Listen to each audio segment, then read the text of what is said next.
very good evening and a very happy new year. Welcome to State of Business on Arts Television. I'm Heshain Ali and let's have a look at the headlines first. All share price index records a growth of 10.5% in 2020, recording the highest annual increase after 6 years. Non-payment of contributions to the EPF is nearly 12 billion rupees, Labour Ministry reveals. News in detail. The Colombo Stock Exchange, bringing an overall analysis on its market performance for the last year, stresses that the all-share price index has closed, recording a growth of 10.5% in 2020, which is the highest annual increase the index has seen after 6 years.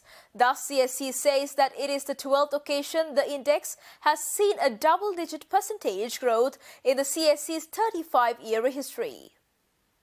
Sri Lanka's ASPI was also recorded as the best performing stock market index for the month of September 2020, with the index recording a remarkable 12% growth during the month. The ASPI on 12th May 2020 recorded its lowest point in over a decade, but recovered from this to post a 59% gain by the end of the year. The overall value of the stock market, which is represented by the market capitalization, has also improved, adding 109 billion rupees during 2020 and more substantially by 983 billion rupees since 12th May. The total turnover for the year was 397 billion rupees, which is also the highest since 2011. Moreover, a significant increase in Central Depository System account openings was observed in 2020, with 17,600 new investors entering the market, which is 70% higher than the number of new investors in 2019. On the foreign investment front, 2020 has recorded a net foreign outflow of 51 billion, largely in line with the foreign fund outflow trend recorded in emerging and frontier markets. Central Bank of Sri Lanka states that the headline inflation has increased marginally to 4.2% in December 2020 from 4.1% in November 2020. Food inflation decreased to 9.2% in December 2020 from 10.3% in November 2020. However, non-food inflation increased to 2% in December 2020 from 1.6% in November 2020. The change in the CCPI measured on an annual average basis remained unchanged at 4.6% in December 2020 for the third consecutive month. Accordingly, within the food category, prices of coconut, vegetables and rice increased in December 2020. Meanwhile, prices of items in the non-food category recorded an increase during the month, mainly due to price increases observed in the transport and health subcategories. Also, the core inflation, which reflects the underlying inflation in the economy, increased to 3.5% in December 2020 from 3% in November 2020. But annual average core inflation declined marginally to 3.1% in December 2020 from 3.2% in November 2020. The officials announced that Sri Lanka's paddy farming in the Maha season in this year will be below average. State Agricultural Office in statement says that at least a 10% drop from average rough rice production could be expected based on the cultivation progress so far.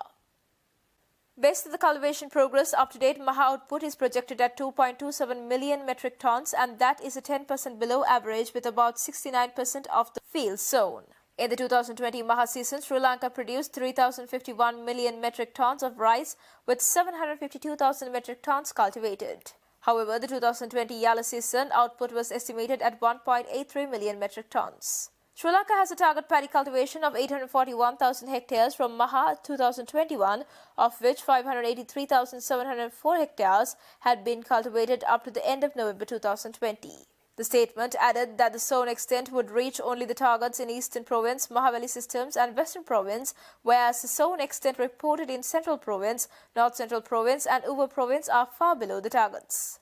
The officials also said that compared to the year of 2018 and 2019... Welcome back after the break.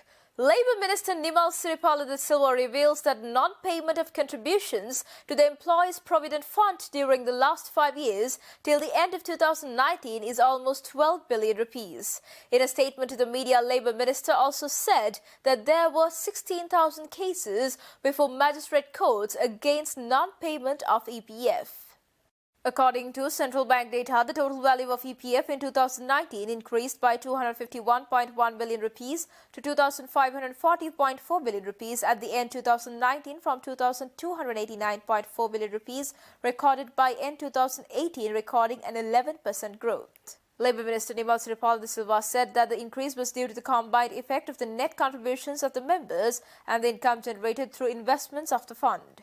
CBSL data further shows that total liability to the members stood at 2,497.6 billion rupees at end 2019, recording a 10.8% increase from 2,254.2 billion rupees at the end of 2018.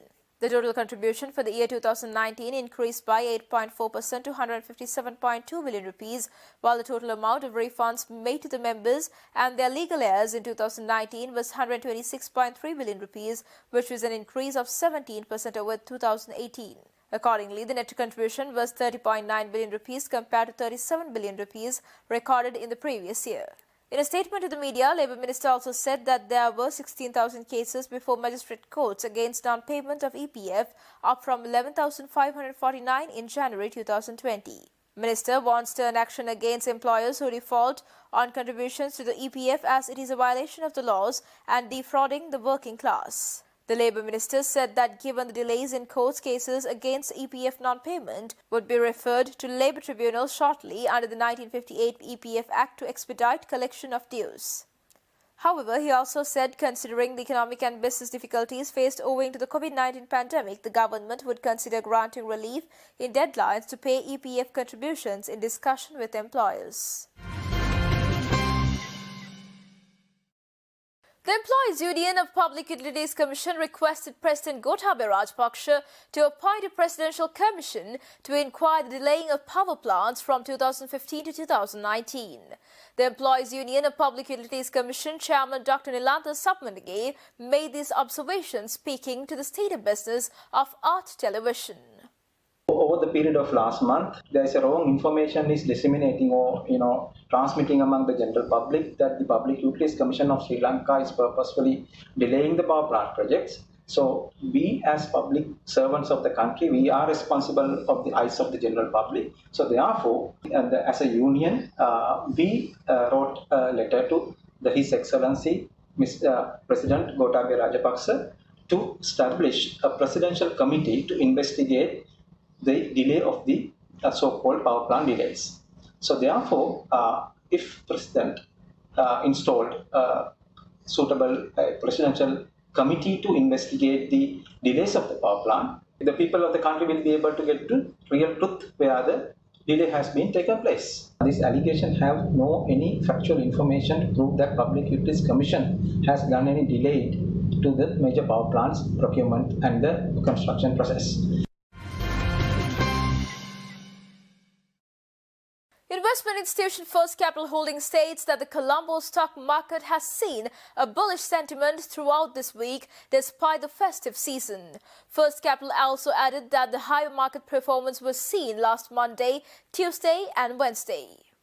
Overall, stock market has been very bullish during this week, especially Monday, Tuesday and Wednesday. There was significant bullishness in the market. There was a bit of a slowdown on Thursday. However, on all 4 days, we saw the market ending in the green with significant buying interest coming from the local investor segment. Now, the local investor participation is around over 95% at the moment. With that, the foreign participation has significantly declined. The buying interest among investors are pretty strong at the moment.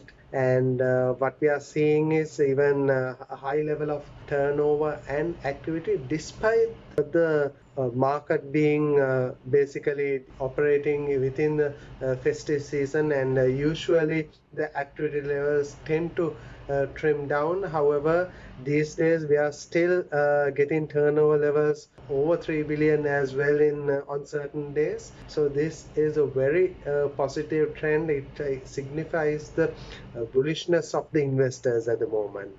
Furthermore, Head of Research of First Capital, Dimantha Matthew, added that the prevalent positive momentum in the market will continue in the coming days with the increased buying interest in the market. During the upcoming week, we feel that the overall market will continue to be positive and bullish because buying interest seems to be very strong. Fresh money seems to be coming into the market still. So, with that, we are likely to see more and more retail activity continuing in the market. And since there is this sentiment towards blue chip counters, and there is a lot of interest in the banking sector counters and capital goods counters led by John Case gaining significant amount of interest. And when there is more and more interest coming into blue chip counters, there is a natural trend for the index to move up because the blue chip counters are highly influential towards the overall index and consumes a large amount of market cap in the overall market. So with that, we feel that there will be an upward trend in the market continuing. And the all three categories, basically retail, high net worth, and institution, are likely to be very active in the market. However, more activity is likely to be now shifted towards more blue chip counters. And that's all news for today. See you on Sunday with Biz Roundup at 6:30 p.m. Until then, take care and good night.